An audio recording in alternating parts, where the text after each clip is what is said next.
খিচুড়ি রান্না করতেছি। আর আর কি দুঃখের কথা বলবো, পরীক্ষায় যদি খারাপ করে, এই যে রান্না বাড়ি, ঘর মোছা, কাপড় ধোয়া, তারপর এগুলা শিখি রাখতেছি, তাহলে পরে আর কষ্ট হবে না। আর এই যে আমি এদিকে চেয়ারের উপর দাঁড়িয়ে, ও তো একটু বেটে, তাই চেয়ারের উপর দাঁড়িয়ে মাংস রান্না করছে। আর ও তো একটু লম্বা আছে, তাই জন্য দাঁড়া হয়ে করতেছে। পরীক্ষাতে এই নিশ্চয়ই নেই, ভালো লাগে না। আচ্ছা, অসাধারণ হবে, অসাধারণ।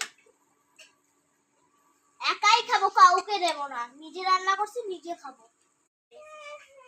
তো এই যে খিচুড়ি রান্না করতেছে বলে দিলাম, আমি খিচুড়ি যারা যারা খিচুড়ি খেতে চায় এখনই হচ্ছে বদরগঞ্জে চলে আসুন। আমি সবাইকে খিচুড়ি কলার কলার থালায় কিনে নিয়ে বলে ওই কলার প্লেটে খেতে দেব, মানে কলা পাতায় খেতে দেব, কলা পাতায় খেতে দেব মাংস আর হচ্ছে আমার হাতের খিচুড়ি। খুব মজা হচ্ছে, খুবই স্বাদ। তো যারা যারা খেতে চান মাংস, মাংস আর ভালো খিচুড়ি, বাজে খিচুড়ি আর ভালো মাংস, মাংস এখানে আমার দুর্নাম চলছে। আমার দুর্নাম? আমি কি ঠসা নাকি? হ্যাঁ,